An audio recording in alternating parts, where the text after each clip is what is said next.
Great, thanks very much for that. I was told not to say anything contentious this afternoon, so I'm going to be on my absolute best behaviour.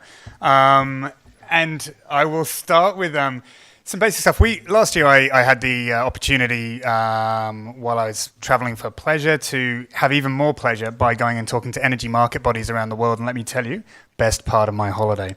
And while I was traveling, I sort of looked at a range of issues around how our energy markets work and how energy efficiency works in Australia. And there's actually some really striking differences. So I'm going to talk about sort of three big chunks. The first thing is our energy markets, and there's two issues under that. Then a couple of issues for households and an issue for industrial energy efficiency. I'm not going to go into too much detail here. We'll be releasing a major report relatively soon, and we'll be giving a much more in-depth insight into it next week in Sydney. So first thing we're going to look at is a couple of issues. I said bills, something around energy management as capacity, home ratings and standards, and industrial energy efficiency. So the first thing is, it was a really interesting, the first ECA forum I came to in 2016. There was some great presentations from a range of consumer groups about their major concerns around energy and the energy sector. And I remember at the end of it, we got a few of the older hands in the industry got up and basically said everything's going really well. And it was quite a shock to the system. So energy prices have gone up dramatically, nearly doubling in a period of around 10 years. But one of the things I just want to comment on is who in here, when they open their bill, who in here, if you care about prices, stay sitting. If you care about the size of your bill, stand up. So who cares about their bill and who cares about prices? If it's prices, sit down. If it's bills, stand up. Interesting experiment. Thank you very much. Sit down. Now that's really interesting because we asked consumers just last weekend what they thought about it. And here's the fascinating thing.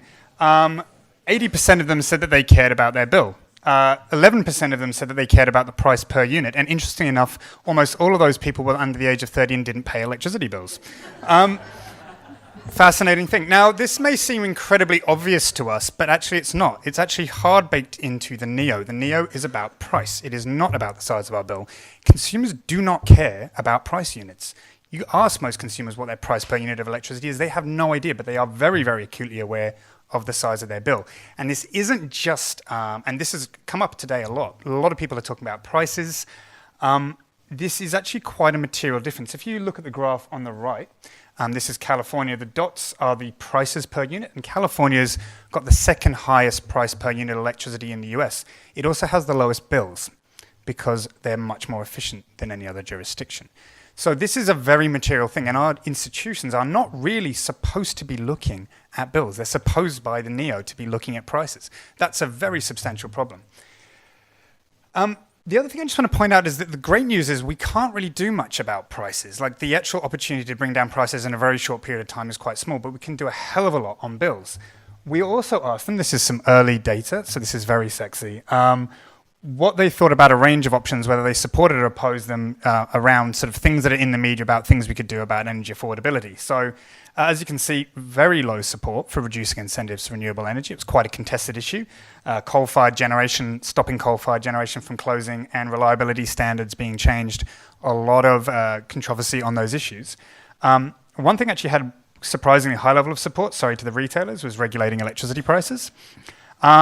And investing in energy efficiency was off the charts. And if you put this as a net support measure, this is what it looks like. So energy efficiency is by far and away the least controversial, most popular thing we can do for energy prices in bills in this country, not prices.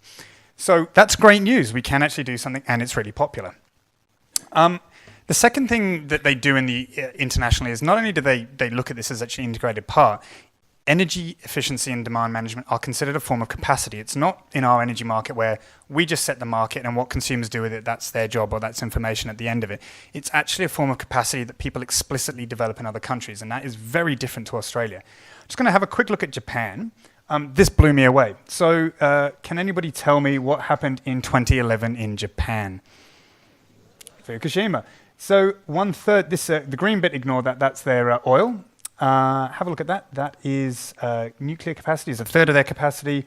Boom, they got rid of 1/3 of their generation capacity in a year, which is quite impressive. But as you can see, that was a real hole in their supply. How did they deal with it? Combination of a bit more gas, bit of oil for generation, which is not great, but by far and away the biggest chunk was demand reduction. So they managed to replace around 15% of their generation capacity with energy efficiency and demand response within a period of 18 months. Mind blown when I found that out. Particularly when you consider Japan was already considered the world's most efficient country. They managed to squeeze an extra huge chunk out. And if you look at, this is actually just quite common across the rest of the world, if you look in an assessment from the American Council for an Energy Efficient Economy, the amount of capacity in energy markets in the US from demand response is between 10 and 25%. So those are different ways they're assessing it between the orange and the blue. Don't go into that too much detail. Whereas in the NEM, we know roughly how much it is. No, we have no idea, but we know it's probably under about 1.5%. So substantially less than the rest of the world. We desperately need to get a demand response mechanism in place. We are well overdue it. It was recommended by PERA in 2002, and we are now 2018. So that's good. 16 years with no progress on an issue. Well done. I said I wouldn't say anything about institutions, so I won't mention who did that. Homes. Let's have a look very quickly at energy efficient homes. Why are homes not very efficient? And the thing is, actually, we've got homes the wrong way around. So the things we do in Australia is we look at the energy market and we ignore it. And then we think we should do home stuff with energy efficiency. It's not really that way around. We should be making comfortable, safe, wonderful homes for people to live in, which, by the way, save us a lot of money. Or another way of putting it is the very low quality of our homes has a material impact on our energy market, which has a material impact on prices. So why are homes inefficient? Energy efficiency is generally a hidden feature. There's very little incentive for builders to actually make more efficient homes because they can't sell more efficient homes because people don't know what more efficiency is. There's no incentive for landlords to do more efficient homes, and many studies on this. Woeful performance, as a technical term, by the way. There's a huge range of things that people have done in other countries, and the standards for new buildings in Australia are well behind the rest of the world. But one thing that's really important, Europe has a requirement to have these energy efficiency ratings for homes. And what you can see if you have a quick look is when they introduce this is the Netherlands flag. If you're Channel 7, you think this is the French flag. It's not. But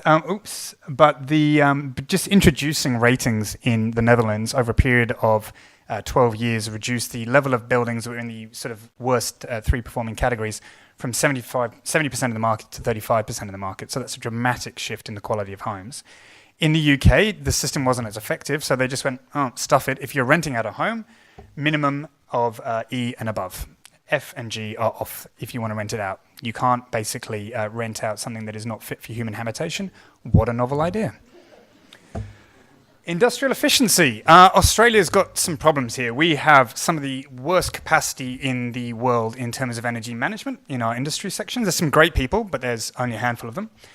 We completely lack policies for industrial energy efficiency. There's basically nothing. And therefore, we're a global laggard. Now, not only are we the least efficient country in the world in terms of industrial efficiency, but also we're the only one that's actually got worse in the last 14 years. So congratulations, Australia. Then if we look at the industrial efficiency policies, we can look at UK, China, India, and Japan. There's actually a range of continuous features in all of these programs, which make amazing results. So they all have energy management system requirements. They all have training for energy users. They all have end-to-end support for energy users. And they all have some sort of mandate or incentive to get them to look at energy efficiency. It's pretty basic stuff. Now, the great thing about this is this doesn't just affect these guys, it also affects households. In the US, they introduced an energy efficiency program for industrial users for the express purpose of reducing gas prices. It is the only and it is the fastest way we have of reducing gas prices in Australia. If you want to hear more about this, we have a forum on this issue next week with some global leaders from Germany, Asia Pacific, IEA, and New South Wales. So come along. Thanks very much.